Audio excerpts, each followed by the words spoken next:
Hi there, I'm Brian. Welcome to my photo show.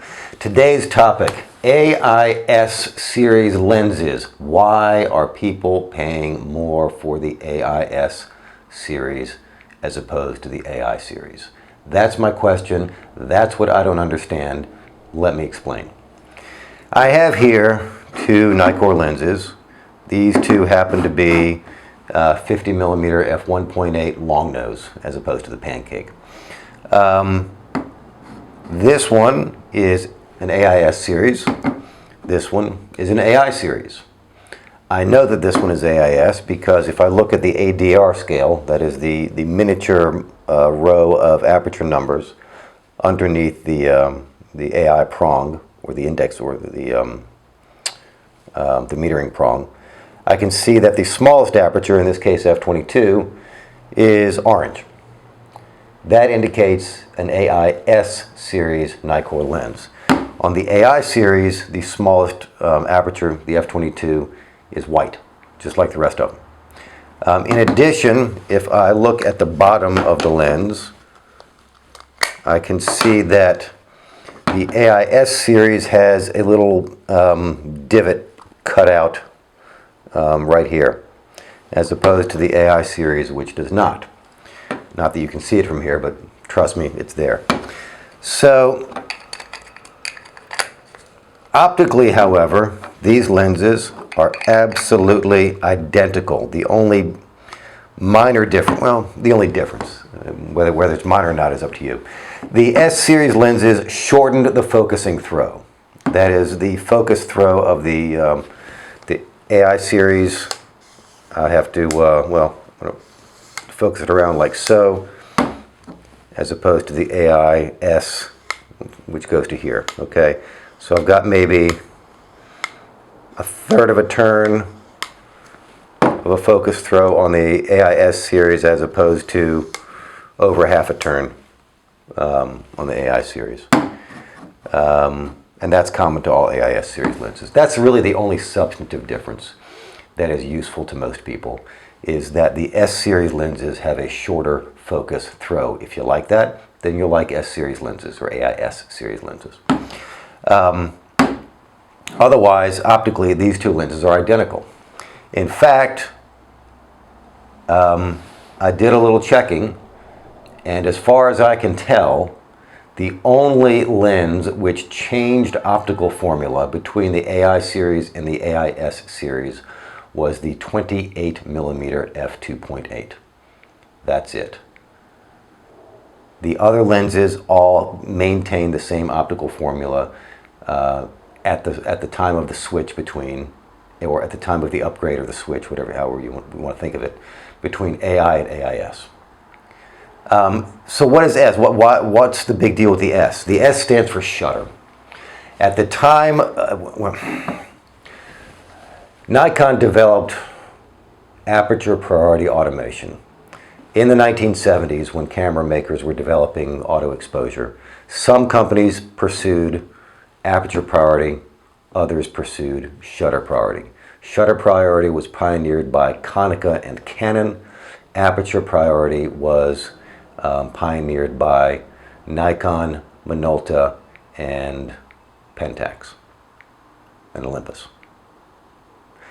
I think that's accurate. So, well, I know that Konica and Canon were the only two major companies that invested big time in shutter priority. All the other companies, when they developed auto exposure, they went with aperture priority. Well, by the 1980s, cameras had become multi-mode. The XD11, the Minolta XD11 was introduced, the Canon A1.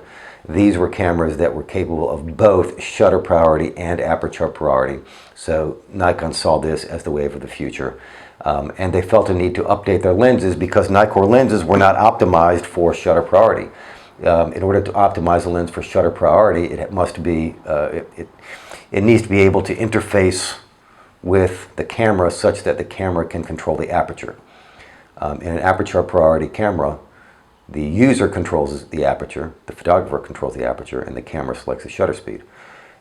Shutter priority is the other way around, and the Nikkor lenses were not originally designed with that in mind. So the S-series lenses modified the internals of the Nikkor lenses in some minor way. I'm not really sure how, such that the lens and the camera could better communicate and control the aperture between the lens and the camera. That is, the information was more readily communicable, and the lens could receive commands from the camera to stop down to a given aperture that the camera wanted. Well, the problem with this is that all of this communication and control, which was part of the S-series lenses, was mechanical. That is, essentially, on the eve of autofocus, Nikon was investing in wagon wheels. That is, they were perfecting antiquated technology. The only cameras that are relevant for the advantages of the S-series lens are the FA, the F4, the FG, and this baby right here, the F301 or N2000. All the cameras I just named are capable of either shutter priority or program mode automation, and they use the characteristics of the AIS series lens to more accurately control the manner in which the camera can select the aperture, which is all well and good in a world where communication between camera and lens is done mechanically. But by the mid-'80s, or certainly by the late '80s, communication between camera and lens had become electronic, not mechanical. So the AIS advantage ceased. That is, the cameras which came afterwards, such as the F5 and all the autofocus cameras. Well, F5 is autofocus. Yeah, so all the autofocus cameras except the F4. I think that's accurate to say. Those cameras all communicate between the camera and the lens electronically, not mechanically. So all of the work and the technology the work that went into developing this S technology has very limited application, very limited use. Even on the F301 or the F4 or the FA, the difference between an S series lens and a AI series is I'm not convinced it's really all that useful. Perhaps you disagree if you own one of those 4 cameras. If you don't own one of those 4 cameras, then the difference between AI and AIS is meaningless. It is absolutely, completely meaningless. The only camera to change optical formula was a 28-28, and I'm going to read to you here a section from the 1001 Nights blog. If you're interested in Nikkor lenses, by the way, Google Nikon 1001 Nights. That is the name of essentially it's a blog written by Nikon lens designers, the people who created the designs for Nikkor lenses. So they say about the 28 millimeter, the Nikkor Auto 28 millimeter f2.8 was renewed, and the AI Nikkor 28 millimeter f2.8, which used the same optics as its predecessor, was released in 1977.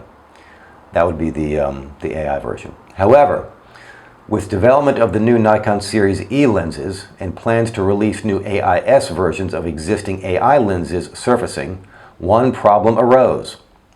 While the basic plan was to make AI lenses, AIS lenses, using the same optics, which is what they did with every single lens other than this one they're talking about right here, the Series E line included not only a 35mm f2.5 lens and a 100mm f2.8 lens, but also a 28mm f2.8 lens. And the performance offered by this lens was excellent. Right, and this is a problem for the Nikon designers. Right, the fact that the Series E 28mm f2.8 gave good results was a problem. Here's why.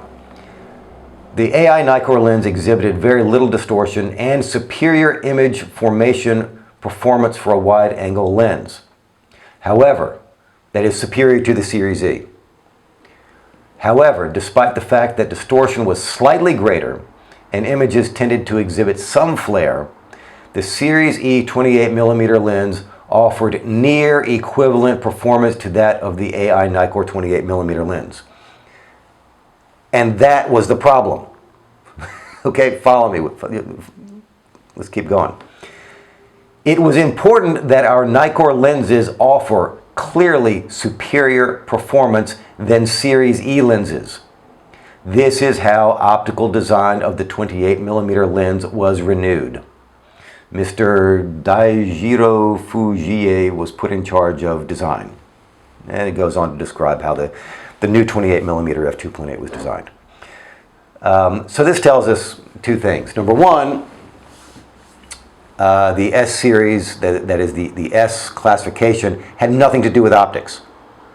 We just read right here one of the lens engineers telling us that Nikon's plan was simply to update existing AI designs and call them AIS, because the S part had to do with communication of data between the lens and the camera. It had nothing to do with optics. But they had a problem with the 28mm f2.8 because it was, although it was slightly better than the Series E lens, that wasn't good enough. The Nikon optical engineers wanted to make sure that Nikkors were clearly and obviously superior to the Series E line. So, when AIS was introduced, they completely updated the optical formula, and I want to make sure I'm telling you the right thing. According to the photosynthesis.co.nz site, if we look at the optical design of the AI series 28mm f2.8, it was 7 elements in 7 groups, AIS 8 elements in 8 groups. And that is the only lens, and I looked through this whole chart from top to bottom, from 20mm up to 200mm. I couldn't find any difference other than the 28mm lens. I can't find a single optical formula which was changed with the introduction of AIS. And the fact that the optical formula of the 28-8 changed was largely coincidental. I mean, it had nothing to do with the S. It had everything to do with creating enough of a gap of superiority over the Series E. Nothing to do with the qualities that make an S lens an S lens, which is simply better operability with this camera, the FG, the FA, and the F4 in shutter priority and program modes only. Slightly better performance. I mean, again, it's... Don't be a sucker. Don't pay a premium for AIS series lenses. I just don't get it. If you go online and you compare prices of an AIS series Nikkor, again, we're talking about lenses that are 30 years old, and you compare the AIS to the AIS is generally more expensive, in some cases much more expensive. There's no logical reason for this. There is no optical advantage whatsoever of AIS over AI. It makes very little sense to me to be a collector of things that were made 30 and 40 years ago, and I'm collecting them because I believe they were made better, but yet I want the most recent one. Does anyone else see the irony in that? In my opinion, the best Nikkors optically generally tend to be either the AI lenses or the multi-coated versions of the pre-AI lenses. Those are the ones that I like. AIS, not worth it. I mean, do not pay a premium for AIS. There's nothing wrong with AIS lenses unless you don't like a short focus throw, but there's no reason whatsoever optically to pay more for an S series lens or an AIS series lens other than the 28mm f2.8. That's it. Other than that one, same optics. Okay, so that's my rant for today. Don't be a sucker. Don't pay the premium. Hope you enjoyed the video. Hope you learned something. See you next time. Bye-bye.